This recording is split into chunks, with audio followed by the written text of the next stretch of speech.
Hello, my name is Larry Guzman Pagbilao.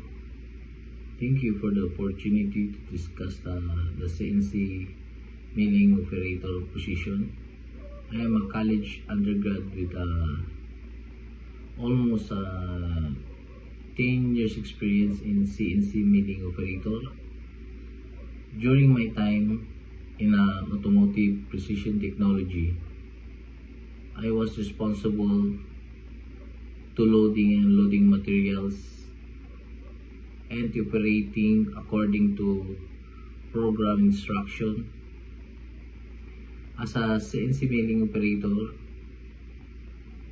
to produce parts according to specific design, ensuring the production process runs smoothly and works capacity without issue,